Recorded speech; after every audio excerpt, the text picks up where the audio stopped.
pour notre cerveau.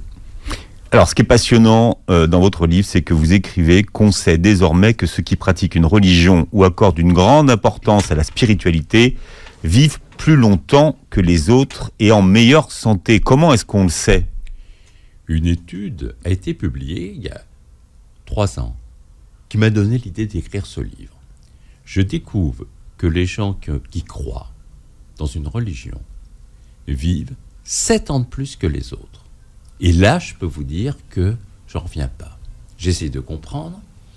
Et effectivement, des recherches nouvelles ont montré qu'il y a un lien très puissant entre la spiritualité et la santé. Les gens qui croient, qui ont un sens profond dans leur vie, ont une stimulation immunitaire beaucoup plus puissante. L'immunité, c'est tout ce qui nous protège de tout. C'est notre garde du corps. Eh bien, c'est plus puissant quand vous avez une croyance. Et alors, ça m'intrigue. Et je décide d'écouter de comprendre les textes sacrés. Et je vous donne un exemple concret. Et c'est vraiment d'actualité. Dans l'islam, on est en période de ramadan en ce moment. Le ramadan, c'est extraordinaire. Parce que ça montre un lien très puissant entre la spiritualité et la santé. Vous savez, je suis adepte du jeûne séquentiel à pratiquer toute l'année. Et vous dites même que c'est une garantie d'avoir un poids stable. Oui, et au-delà. Tout le monde ne dit pas ça. Et au-delà. Ouais. À chaque seconde, on produit 20 millions de cellules pour remplacer nos cellules usées ou mortes. Et le risque d'errance de copie augmente avec l'âge, pouvant donner lieu à des cancers, des maladies d'Alzheimer.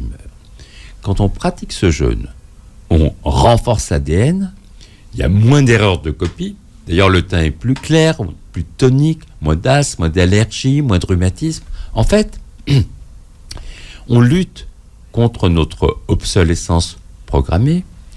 On laisse au corps le temps de régénérer, de se réparer. Vous savez, digérer, c'est pas rien.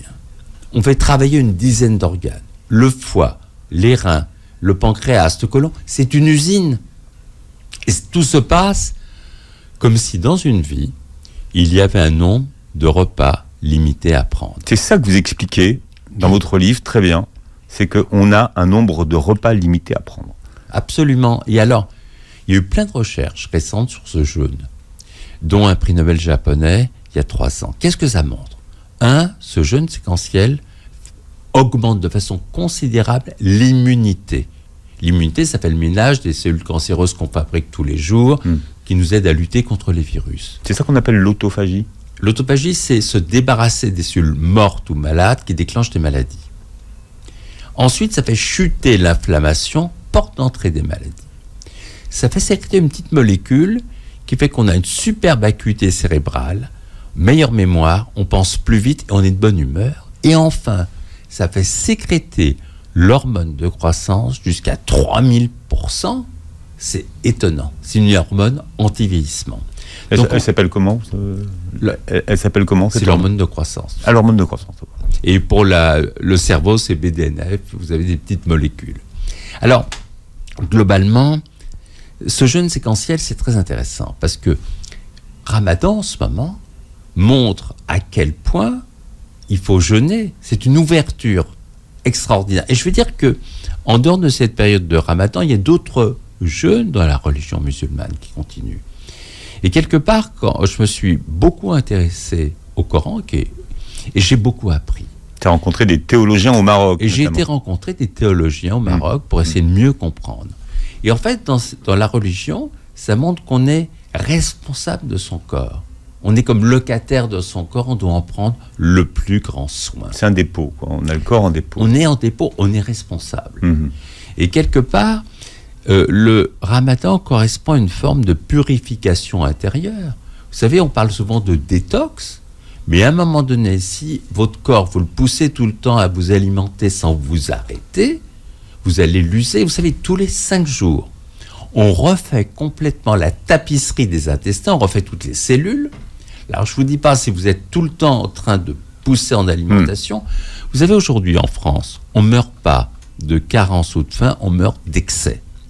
Donc, quelque part, de pouvoir, par le jeûne, avoir la maîtrise de soi pour une optimisation de soi aussi. Arriver à cette notion de purification intérieure où vous faites un bien extraordinaire. Alors moi, ce que je propose, c'est que, quelque part, le ramadan est une période d'initialisation aussi au jeûne. Mais ensuite, dans l'année, quand ramadan sera terminé, essayez de continuer à 2 repas par jour au lieu de 3. Alors, il y a une petite chose que j'explique dans le livre, parce que certains vont dire j'ai un petit peu faim.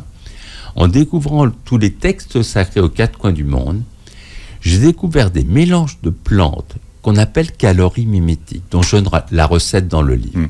Ces plantes, quand vous les prenez, il n'y a pas de calories, ça fait croire à l'organisme qu'il y en a, alors qu'il n'y en a pas. On n'a pas faim du tout.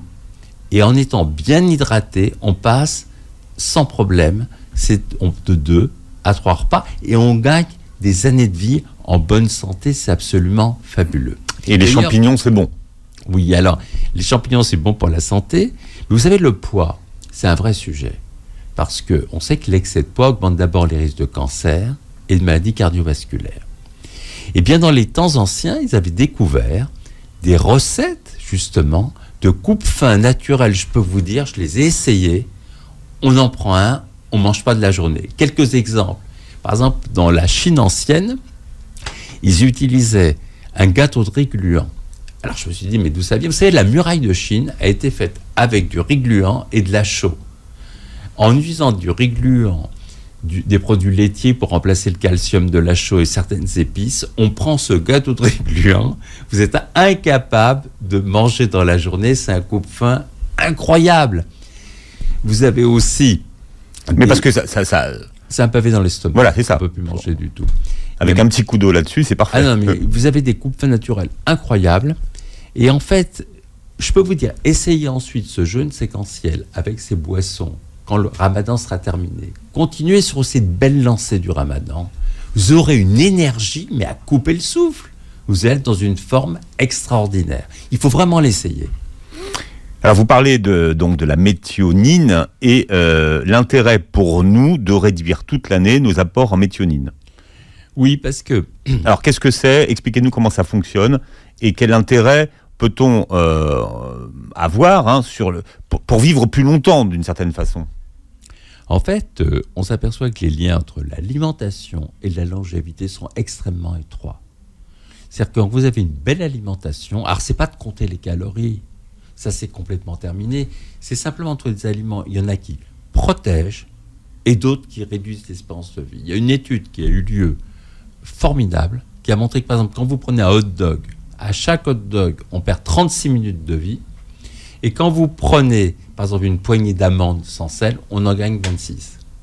Donc il y a des aliments qui vont vous faire qu'on va mourir plus vite et d'autres qu'on va vivre plus longtemps. La méthionine, c'est un acide aminé, on s'est aperçu, dont on a besoin, mais il n'en faut pas trop. Et donc, si vous en prenez trop, eh bien tout simplement, on sait que ça réduit l'espérance de vie. Donc, il y a des aliments qui sont très riches en méthionine. J'en donne la liste dans le livre. D'autres qui en sont pauvres. Un autre exemple très passionnant dans cet esprit, c'est le fer. Alors là, je peux vous dire... On a lu beaucoup de choses sur le fer, d'ailleurs. On dit une santé de fer, faut du fer et tout. Manger des épinards, c'est plein de fer, et on s'est rendu compte que c'était faux. Oui, et puis pire que ça, on s'est aperçu que les gens qui donnent leur sang font moins de cancer